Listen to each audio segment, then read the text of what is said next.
Am I the jerk if I ditch my sister's wedding reception with some other family members to grab a bite to eat since she's making all the food vegan? Posted by you/purple kitty cat. I, 31F, am due to go to my sister's, 26F, wedding in a week. My sister and I have never really seen eye to eye, and I personally think that she asked me to be a bridesmaid out of courtesy and necessity due to her lack of female friends. I am neurodivergent and have had issues with food, ARFID, since I was a young child. Everyone knows this. There's a short list of things that I will eat, whether that be due to flavor, texture, etc. Now, my sister embraces the vegan, plant-based lifestyle. Nothing against this, you do you, whatever makes you happy. What I don't agree with is forcing your lifestyle and beliefs onto other people. Let people make decisions about what they eat for themselves, it's not up to you or anyone else to judge.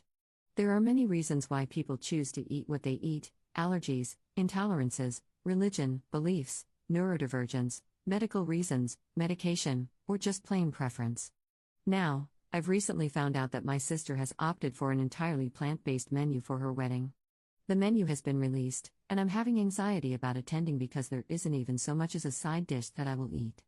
Not only that, but many of the ingredients in the dishes are ones that one of our elderly relatives is allergic to. There's no alternative offered. So, I've hopped onto old reliable Google and had a look at what's available in the local area.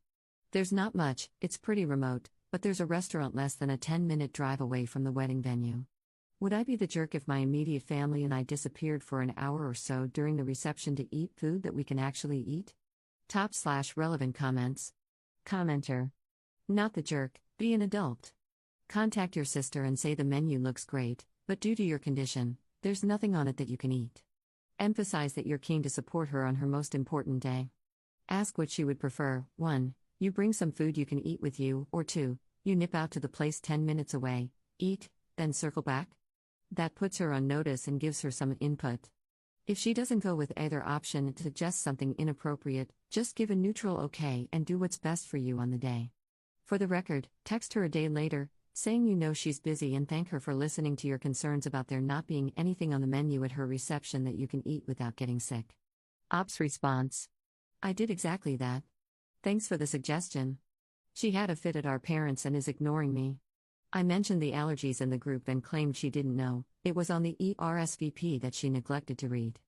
I'm not trying to be a jerk, I just feel that if you're inviting people to an event, everyone should be catered for, to some degree. And to spend so much money on food for it to go to waste, when it could have been spent on things that people would have actually enjoyed or gone towards something else. Commenter 2. There's a theme with siblings where one has a dietary restriction, and the other grows up resentful of the special attention and chooses to believe that it's an act. Be wary of the food you eat at your parents' place from now until the wedding. Commenter 3. You're the jerk, she will never forgive you for that, especially if you don't warn her. I have food allergies and type 1 diabetes, so finding food I can eat is very difficult. However, I do not expect people to cater to my needs during their functions. So, if you're not going to be able to eat the food they have there, then bring your own food that you will enjoy eating. Same for your elderly relative. The wedding reception is not about you. You don't leave someone's wedding to drive down the road and have your own little party because you are offended by the food. You show up to the wedding, you show your support, and you be a good person. Have you thought about how incredibly terrible she will feel when she realizes a major chunk of her family is gone during the wedding? No, it's not okay to leave and go eat at a restaurant somewhere else. Support your sister. It's one night. It's one meal. Bring a friggin' granola bar if you have to. But this seems very selfish of you, to ruin your sister's wedding because you don't want to eat the food. Find a workaround that doesn't kill anyone else's joy. Edit to add, forgot to say that if you guys do decide to do this, you better tell her about it. Or talk to her like normal human beings and share all the concerns you have about the menu, and then perhaps she can work on a solution, or at least understand that you're going to leave and why. Also, the only ones that should leave are the 2 people who can't eat the food. Everyone else is just beaching because they don't want to eat plant-based food, and they probably don't even know what it tastes like. It's actually good. So here's my take: classy people with ethics and morals will go support a family member on the biggest day of their life. There may be inconveniences for those attending, but ultimately the day is about celebrating the bride, and it is really super tacky to drive down the road and eat at a restaurant during the reception. Yeah, you guys would be jerks. It's one effing meal. Editor's note: I don't want to repeat the same type of comments over and over, But a lot of people told Op she was the jerk, echoing sentiments similar to those of commenter 3. Update 11 days later. Thanks, people of Reddit, for all your comments and suggestions, all were insightful, even the negative ones. So, we did end up leaving the wedding, but not because of the food. Let me preface this by saying the entire day was a disorganized mess. I was excluded from the moment I arrived. I ended up getting ready by myself, even though everyone else was in the bridal suite. I brought a sandwich for myself, which I couldn't eat until very late in the day, and sat at the wedding breakfast looking awkward as I didn't eat any of the vegan food. There was talk of a pizza order being made in the evening because they weren't providing any food for later. This never happened, so everyone had to go hungry. It was unbearably hot in the dining room, so I asked the groom how long until the speech is so I could go outside and cool down. I was told I had plenty of time, like 15 to 20 minutes. Within 5 minutes of me being outside, there was cheering and clapping, meaning that they started the speeches knowing I was outside and would miss them. They'd also allocated us the room closest to the dance floor, meaning that my toddler couldn't sleep because of the noise and music. We ended up leaving at 9:30 p.m. and going home. Gotta love a 2-hour drive at that time of night, starving too. And because it was a child-free wedding, aside from my child, everyone was fawning over her and giving her bundles of attention that my sister obviously didn't like, because she was overheard with her new husband saying, "All anyone cares about is that bloody baby," to which she laughed and just told him to shush because they were talking under our open bedroom window. I'm furious and beyond disgusted. This is the final straw, and I will be going no contact with them both from here on out. I honestly do not care what people say about me, but the moment anyone comes after my child, who's done nothing but exist, then you're in trouble. I hope she's happy with her new family because mine will no longer be any of her concern. Top/relevant comments. Commenter. They sound like tools, but it also sounds like you expected outsized personal consideration for a few things.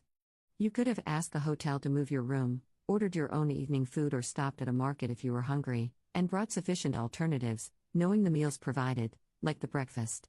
Did they not tell you where the bridal suite was? Op's response. We did ask if we could be moved, but all rooms had either been allocated or the travel cot would not fit in the room. I was not told where anything was, we were just led to the room we were allocated. We ended up getting drive-through McDonald's on the way home. Commenter 2. Now, to be honest, you honestly shouldn't have gone to the wedding if you knew it was child-free. I totally understand not having anyone to watch the baby and whatnot, but you were already contemplating not going. That would have been enough reason to just not go. And I'm not saying that your sister talking badly about your baby is okay, because it was definitely uncalled for. But this really could have been avoided, all of it. Y'all wouldn't have had to starve all day, nor would she have been given a reason to purposely talk badly about you and your baby. She knew exactly what she was doing, she wanted you to hear what she was saying. Just use better judgment next time. Op's response. She was a flower girl. Commenter 2. Oh, that's foul. She basically used your baby and then purposely talked crap? I would have caused a scene and then gone no contact. Op's response. Had I known what was said at the time, I probably would have caused a scene, to be honest. I'm going no contact and returning the bridesmaid/flower girl gifts to her. Commenter 3. Did they hire a planner? This just sounds like a pileup of oversights, or maybe this is how they tried to cut costs. Either way, you got to witness a dumpster fire from start to whatever it was before it ended. Lamau. Op's response. I think it was all self-planned, but the spending habits made no sense to me personally. Spent $2.5K on a dress, $8K on food for the wedding buffet, but refused to get any sort of help with planning, evening food, or even a hairstylist for the getting ready part. There were plenty of cost-saving measures that could have been implemented. Commenter 4. I don't understand why you think they should have waited for you to give the speeches, they can't remember everyone's plans and locations all the time. Op's downvoted response. It's more the fact that I wanted to be there, I wanted to make sure we could all be there to listen, and I was misinformed and left out.